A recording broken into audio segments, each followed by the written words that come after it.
Hey guys welcome back to my channel. West Bengal ANM GNM nursing entrance 2024, যার result তোমরা already হাতে পেয়ে গেছো, নিজের র্যাঙ্কও এখন তোমরা জেনে গেছো। এইবারে যে কাট অফটা গেছে সেটা একদমই হাই কাট অফ। যতগুলো এক্সাম হয়েছে 21, 22, 23, 24 প্রত্যেকবারের এক্সামের সাথে যদি কম্পেয়ার করা হয়, 21-এ প্রথম এক্সাম হয়েছিল, তারপরে 22, তারপরে 23 অ্যান্ড দেন 24-এ, তো প্রত্যেকবারের মধ্যে এইবারের যে কাট অফটা গেছে সেটা হচ্ছে একদম মানে এগুলোর মধ্যে কম্পারেটিভলি সব থেকে হাই কাট অফ যাবে এটা আমরা এক্সপেক্ট করেছিলাম, বাট এতটা হাই কাট অফ এটা অলরেডি আমাদের কাছে আনএক্সপেক্টেড ছিল। তো যাই হোক, কাট অফ যেটাই গেছে না কেন, এখন আমরা দেখব যে কত নাম্বার পেলে কোন র্যাঙ্কে জেনারেলদের বা ডিফারেন্ট যে কাস্টগুলো রয়েছে তাদের ক্ষেত্রে ফার্স্ট কাউন্সিলিংয়ে চান্স পাওয়া যাবে। ওকে, যেহেতু এবারে নাম্বারের সাথে যে র্যাঙ্কের প্রপোর্শনটা, ঠিক আছে, মানে কত নাম্বার পেলে কত র্যাঙ্ক হবে, এই যে জিনিসটা সেটা কিন্তু খুবই ইন্টারেস্টিং হয়ে গেছে। একদম হাই নাম্বারে কিন্তু এবারে ভালো র্যাঙ্ক এসছে, এমন নয় যে কম নাম্বার পেয়েও র্যাঙ্ক ভালো চলে এসছে কোশ্চেনের, ঠিক আছে। তো নাম্বারের সাথে র্যাঙ্কের যে রিলেশান এবারে কিন্তু একদম মনে হচ্ছে যেন অ্যাপ্রোপ্রিয়েট এসছে। তো যাই হোক, দেখো কেমন র্যাঙ্কটা এসছে, দেখো এবারে কেমন নাম্বারে কেমন র্যাঙ্ক, যারা 80 অ্যাবভ পেয়েছে, ঠিক আছে, অ্যাবভ 80 মানে 85, 84, 83 এরকম, 81 to 85 যাদের মার্কস আছে তাদের ক্ষেত্রে দেখা যাচ্ছে র্যাঙ্ক হচ্ছে উইদিন 1000, 1K এর মধ্যে, ঠিক আছে। কী হয়েছে এবারে, যাদের নাম্বার হয়েছে 81 থেকে 85-র মধ্যে তাদের র্যাঙ্ক এসছে 1000-এর মধ্যে, তাই তো। তো এবারে নাম্বার অনেকটা হাই গেছে, এবারের থেকে পরের বারে আরও নাম্বার হাই যাবে, তারপরের বারে আরও নাম্বার হাই যাবে, এই জিনিসটা ভেবেই কিন্তু আমাদের চলতে হবে। তো এবার আমরা দেখব যে কি র্যাঙ্কে কেমন কলেজ তোমরা পাবে। এখনও যেহেতু সিট ম্যাট্রিক্সটা পাবলিশ হয়নি তাই আমরা সিট সম্পর্কে এখনও জানি না, বাট আমরা এখান থেকে অ্যাজাম্পশন করতেই পারি যে কত র্যাঙ্ক হলে ফার্স্ট কাউন্সিলিংয়ে চান্স পাওয়া যাবে। দেখো এখানে একজন জেনারেল ক্যান্ডিডেটের যে রয়েছে এটা র্যাঙ্ক কার্ডটা, তার মার্কস স্কোর হচ্ছে দেখো কত, 70.8333, ঠিক আছে। এটা জেনারেল ক্যান্ডিডেটের একটা মার্কশিট বা র্যাঙ্ক কার্ড। তো সেখানে জিএমআর দেখো এএনএমের ক্ষেত্রে 2543 এবং জিএনএমের ক্ষেত্রে জিএমআর হচ্ছে 2818, ঠিক আছে। এটা কিন্তু জিএমআর, আর জেনারেলদের ক্ষেত্রে শুধুমাত্র জিএমআরই থাকছে, আর যাদের স্পেশাল কোনো ক্যাটাগরি রয়েছে এসসি, এসটি, ওবিসি আর সিভিল ডিফেন্স, সেই র্যাঙ্ক অনুযায়ী কিন্তু এইখানে থাকছে। ওকে, তো এবার দেখো জেনারেলের ক্ষেত্রে কারা কারা চান্স পাবে ফার্স্ট কাউন্সিলিংয়ে। জেনারেলের ক্ষেত্রে যাদের র্যাঙ্ক 3000-এর মধ্যে রয়েছে, ঠিক আছে, 3000-এর মধ্যে রয়েছে, জিএমআরটা বলছি, জেনারেলের ক্ষেত্রে শুধুমাত্র জিএমআরই হবে। তো যাদের ক্ষেত্রে জিএমআর 3000-এর মধ্যে তারা কিন্তু অবশ্যই জিএনএম হোক বা এএনএম হোক একটা কোর্সে কিন্তু অবশ্যই তারা চান্স পাবে। ওকে, এটা ছিল জেনারেলদের ক্ষেত্রে, তার মানে সেখানে 3000-এর মধ্যে মানে নাম্বার কত আসছে, সেক্ষেত্রে দেখো নাম্বার কিন্তু 70-র কাছাকাছি যদি নাম্বার থাকে তোমার, আর তুমি যদি একটা জেনারেল স্টুডেন্ট হও, তুমি কিন্তু অবশ্যই ফার্স্ট কাউন্সিলিংয়ে সরকারি কলেজ পাবে। ওকে, নেক্সট হলো দেখি এসসির ক্ষেত্রে।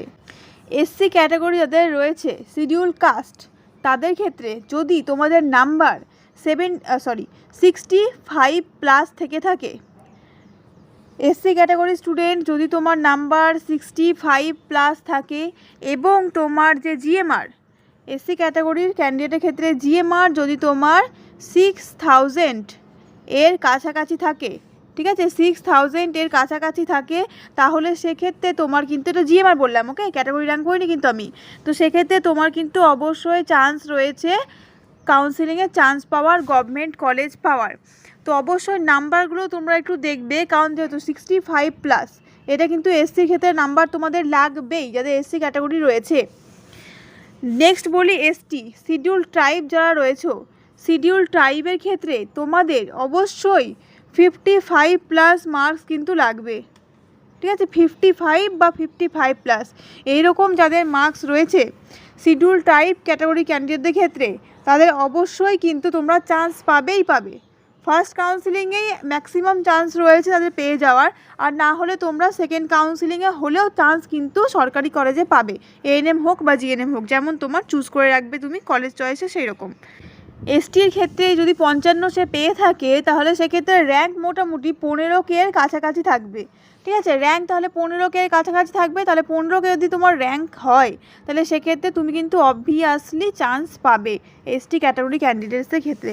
আর এসটি ক্যাটাগরি ক্যান্ডিডেটসের ক্ষেত্রে এরকম বেশি বেশি র্যাঙ্ক যায় তোমরা জানো, আর এটা প্রত্যেকবারই হয়ে এসছে, তো এইবারেও কিন্তু হবে, ঠিক আছে। আগের বারও দেখা গেছে যে এসটি ক্যাটাগরি ক্যান্ডিডেট কিন্তু অনেক র্যাঙ্ক পৌঁছে গেছে, 15K 16K এরকম র্যাঙ্ক কিন্তু চলে যায়। তো এসটি ক্যাটাগরি ক্যান্ডিডেট যারা তাই তোমাদের এই র্যাঙ্কটা থাকছে, তোমরা অবশ্যই নিশ্চিন্তে থাকতে পারো, তোমরা চান্স পাবে। ওকে, নেক্সট আমরা দেখি। আচ্ছা, একটা কথা তোমাদের বলে দিই যে কাউন্সিলিং, তোমাদের যে র্যাঙ্কার তোমরা পেয়েছো, তোমার র্যাঙ্ক যাই থাকে না কেন, দেখবে এখানে eligibility for centralised e counselling process, এএনএমের জন্য ইয়েস, আবার জিএনএমের জন্য সেম ইয়েস। মানে এখানে বলা আছে যে প্রত্যেকের জন্যই কিন্তু এই কাউন্সিলিং প্রসেসটা ইয়েস দেওয়া রয়েছে। আরেকটা জিনিস তোমরা এখানে দেখে নাও, যেটা তোমাদের জন্য খুবই ইম্পর্টেন্ট। তোমরা অনেকেই বলছিলে কমেন্টে যে ফর্ম ফিল আপ করার সময় তোমাদের হয়তো জেনারেল ক্যান্ডিডেট বা তুমি অন্য কোনো কাস্টের ক্যান্ডিডেট, কিন্তু তোমার ফর্ম ফিল আপের সময় তুমি সেটাকে আদার্স কোনো ক্যাটাগরি বসিয়ে দিয়েছো, বা এনি চান্স এটা হতে পারে। তো সেক্ষেত্রে এখানে দেখে নাও কি দেওয়া রয়েছে। বলা আছে ক্যাটাগরি র্যাঙ্ক আর given based on the information provided by the candidate during online registration. Online registration দেওয়ার সময় তুমি এটা প্রোভাইড করেছো, সেই অনুযায়ী কিন্তু ওখানে ক্যাটাগরি র্যাঙ্কটা তোমার এসেছে। If during physical verification at any time, যদি ফিজিক্যাল ভেরিফিকেশনের সময় কোনো সময় any information is found invalid, যে কোনো ইনফরমেশন যদি ইনভ্যালিড পাওয়া যায়, the category rank will be cancelled, তাহলে কিন্তু ক্যাটাগরির র্যাঙ্কটা ক্যান্সেল হয়ে যাবে, ঠিক আছে। তখন কিন্তু তুমি ক্যাটাগরি র্যাঙ্কে আর ভর্তি হতে পারবে না। যে কোনো স্টুডেন্ট, সাপোজ যে কোনো স্টুডেন্ট যার জিএমআর, মনে করো জিএমআর হয়েছে ধরো 22,000, ঠিক আছে, 22,000। এবার এসটির ক্ষেত্রে তার দেখা গেল র্যাঙ্ক এসছে হয়তো 1,000-এর মধ্যে, ঠিক আছে, এরকম র্যাঙ্ক এসছে বা আরও কম র্যাঙ্ক এসছে, তো সেক্ষেত্রে এসটি ক্যাটাগরি ক্যান্ডিডেট হিসেবে হয়তো তার চান্সে পেয়ে গেছে, বাট ক্যাটাগরির ক্যান্ডিডেট হিসেবে সে চান্স পেয়েছে, but you don't have the certificate, ঠিক আছে, তোমার কাছে হয়তো সার্টিফিকেটটা নেই। তাহলে সেক্ষেত্রে কী হবে, তোমার যে ক্যাটাগরি র্যাঙ্ক সেটা কিন্তু ক্যান্সেল করে দেওয়া হবে, মানে তুমি যে ক্যাটাগরি র্যাঙ্ক ওয়াইজ চান্সটা পেয়েছিলে সেই চান্সটা তুমি আর পাচ্ছ না। ওকে, ক্যাটাগরি র্যাঙ্কটা তখন কিন্তু ক্যান্সেল হয়ে যাবে। নেক্সট আমরা বলবো এবার এখানে সব থেকে বেশি র্যাঙ্ক কাদের ক্ষেত্রে যাবে। দেখো, অরফ্যানের ক্ষেত্রে কিন্তু সব থেকে বেশি র্যাঙ্ক যাবে। অরফ্যানের ক্ষেত্রে নিয়ারলি 60K বা 60K এর থেকেও বেশি, কিন্তু 70K, 60K থেকে 70K এর মধ্যে যদি তোমরা কেউ অরফ্যান হিসেবে ফর্ম ফিল আপ করেছো, তাহলে সে কিন্তু অবশ্যই ফার্স্ট কাউন্সিলিংয়ে চান্স পাবে। অরফ্যানের ক্ষেত্রে কিন্তু এই রকমই যে র্যাঙ্কটা সেটা এর কাছাকাছিই যায়, ঠিক আছে, আর সব থেকে বেশিই যায় অরফ্যানের ক্ষেত্রে। নেক্সট চলো দেখি আমরা ওবিসি ক্যান্ডিডেটসদের ক্ষেত্রে কেমন যাবে। ওবিসি ক্যান্ডিডেটসদের ক্ষেত্রে, তো ওবিসি ক্যান্ডিডেটসদের কিন্তু অবশ্যই জানো তোমরা, ওবিসি ক্ষেত্রে আর জেনারেলের ক্ষেত্রে খুব একটা কিন্তু বেশি ডিফারেন্স হয় না। ডিফারেন্স হয় অনেক, মানে কিছুটা হলেও তো কনসেশন থাকে, বাট খুব একটা যে বেশি ডিফারেন্স হয়, একদম হাইফাই ডিফারেন্স সেরকম কিন্তু হয় না। তো ওবিসির ক্ষেত্রে যে নাম্বারটা রিকোয়ার্ড ওবিসি ক্যাটাগরির ক্যান্ডিডেটসদের ক্ষেত্রে, ওবিসি ক্যাটাগরির ক্যান্ডিডেটসদের ক্ষেত্রে যারা তোমরা নাম্বার তোমাদের 60-র কাছাকাছি আছে, ঠিক আছে, 60-র কাছাকাছি, 61, 59, 59 পয়েন্ট সামথিং, 60 পয়েন্ট সামথিং, এই রকম যাদের মার্কস রয়েছে ফর ওবিসি ক্যাটাগরি ক্যান্ডিডেটস, তারা কিন্তু অবশ্যই চান্স পাবে। ওবিসি এর ক্ষেত্রে যদি আমি আলাদা করে বলি, ওবিসি এ, ঠিক আছে, ওবিসি এ যে মাইনরিটি ক্যান্ডিডেটস রয়েছে তাদের র্যাঙ্ক যদি তোমাদের প্রথমে জিএমআরটা বলি, জিএমআর তোমাদের যদি থেকে থাকে 4,000 থেকে 5,000-এর মধ্যে, 4,000 থেকে 5,000-এর মধ্যে, এবং ক্যাটাগরি র্যাঙ্ক তোমার সেক্ষেত্রে যদি থাকে 1,000-এর মধ্যে, ঠিক আছে, ক্যাটাগরি র্যাঙ্ক তোমার যদি থেকে থাকে 1,000-এর মধ্যে, তাহলে অবশ্যই তুমি কিন্তু ফার্স্ট হোক বা সেকেন্ড কাউন্সেলিং হোক, তুমি কিন্তু অবশ্যই গভর্নমেন্ট কলেজে চান্স পাবে। ওবিসি বি এর ক্ষেত্রে আরেকটু ব্যাপারটা কম যাবে, যেমন ধরো ওবিসি বি এর ক্ষেত্রে যদি বলি, category rank CR category rank যদি তোমার থাকে 500-র কাছাকাছি, ঠিক আছে, 500 একটু প্লাস মাইনাস হতে পারে, +- 500, মানে কিছুটা হয়তো কমতে পারে বা কিছুটা বাড়তে পারে, সেটা ম্যাটার করছে।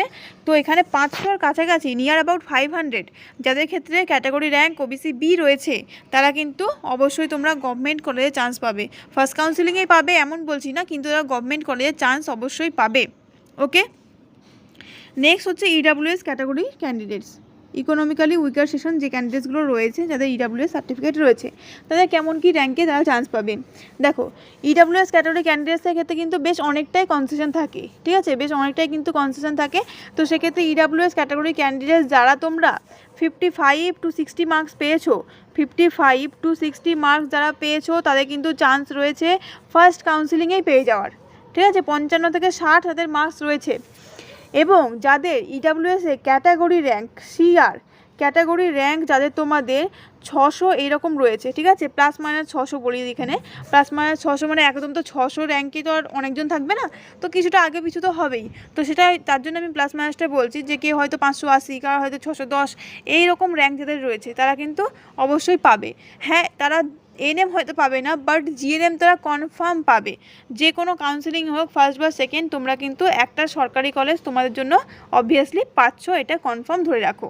ওকে, আর কোন ক্যাটাগরি এখানে বাকি থাকলো? SC, ST, OBC, A, B, EWS and অরফ্যানও বলা হয়েছে।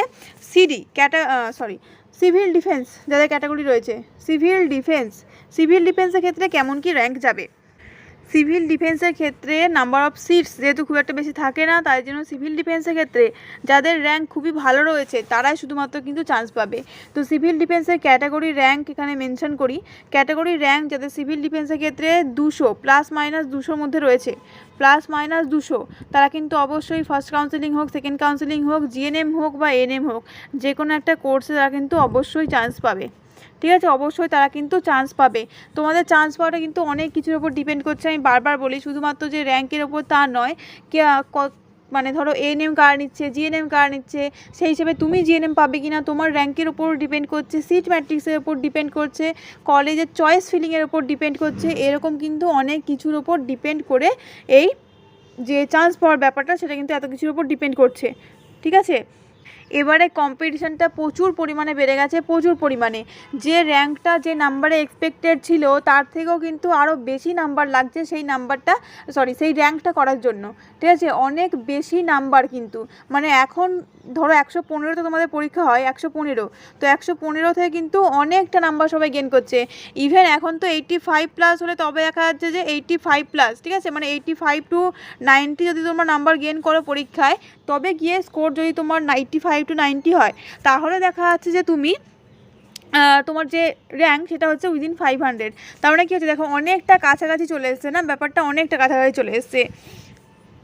আমি বারবার বলি, আবারও বলছি, এই ভিডিওটা এরমভাবে তৈরি করা হয়েছে যে আগের বারে বা তার আগের বারে কীরকম র্যাঙ্কে চান্স পাওয়া গেছে, আর এইবারেও সেরকম কীরকমভাবে র্যাঙ্কে চান্স পাওয়া যেতে পারে, কিন্তু একদম পাবেই যে সেইটা কিন্তু কনফার্ম নয়, এখানে কিন্তু সবই প্লাস মাইনাস আছে। হতেও পারে যে র্যাঙ্কটা আমি বলেছি সেই র্যাঙ্ক থেকে অবশ্যই এরমই হবে, যে র্যাঙ্কটা আমি বলেছি সেখান থেকে হয়তো আরও কম র্যাঙ্কে গেল, বা সেখান থেকে হয়তো আরও একটু বেশি র্যাঙ্কে গেল। তো এরকম প্লাস মাইনাস যে ব্যাপারটা, এটা কিন্তু সেখানে অবশ্যই থাকবে। তোমরা একদমই এটাকে এরম অ্যাপ্রোপ্রিয়েট ধরে বসে থাকবে না যে আমার এর থেকে বেশি র্যাঙ্ক হয়েছে তার জন্য আমি পাবো না, বা এর থেকে কম র্যাঙ্ক হয়েছে মানে আমি পাবোই।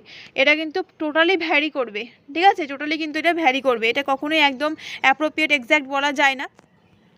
তো সেক্ষেত্রে কারোর যদি এগুলোর থেকে বেশি র্যাঙ্ক থাকে তো অবশ্যই মন খারাপ করার কিছু নেই, তুমিও চান্স পেতে পারো, সেটা অবশ্যই পেতে পারো। ফার্স্ট কাউন্সিলিং আছে, সেকেন্ড কাউন্সিলিং আছে, মপ আপ রাউন্ড আছে, স্পট কাউন্সিলিং আছে, এরকম অনেকগুলো প্রসেস কিন্তু এখন তোমাদের বাকি রয়েছে, কিছুই স্টার্ট হয়নি, ইভেন এখনও সিট ম্যাট্রিক্সও বেরোয়নি। সিট ম্যাট্রিক্স বেরোলে দেখো, এএনএমের ক্ষেত্রে, জিএনএমের ক্ষেত্রে আমরা একটা যে সিট ম্যাট্রিক্স সেটা অ্যাজাম করে নিতেই পারি। এএনএমের ক্ষেত্রে মোটামুটি ধরো প্লাস মাইনাস 800 থাকবে সিট এএনএমের ক্ষেত্রে, আর জিএনএমের ক্ষেত্রে প্লাস মাইনাস 2000 থাকবে। এটাই তো প্রত্যেকবারে সিট নাম্বার হয়ে এসছে। তারপরে এখানে তো ক্যাটাগরি ডিভিশন থাকবে, বিভিন্ন ক্যাটাগরির জন্য সেটা আলাদা করে স্পেসিফাই করা থাকবে, বা নতুন কোনো কলেজ অ্যাড হয়েছে কিনা সেগুলো আমরা সিট ম্যাট্রিক্স আউট হওয়ার পরেই জানতে পারবো। ওকে, যাদের র্যাঙ্ক তোমাদের ভালো হয়েছে, বুঝতে পারছো যে অবশ্যই চান্স পেয়ে যাবে, তাদের সবাইকে কংগ্রাচুলেশনস। আর যাদের র্যাঙ্ক ভালো হয়নি যাদের এক্সপেক্টেড র্যাঙ্ক হয়নি তাদেরও মন খারাপ করার কিছু নেই, তোমরা চেষ্টা করবে পরের বারে ভালো করে পরীক্ষা দেওয়ার এবং ভালো র্যাঙ্ক করার, যাতে তোমরা প্রথম কাউন্সিলিংয়েই চান্স পেয়ে যাও। তো আজকের জন্য এইটুকুই, দেখা হবে নেক্সট ভিডিওতে নতুন কোনো টপিকের সাথে। ওকে।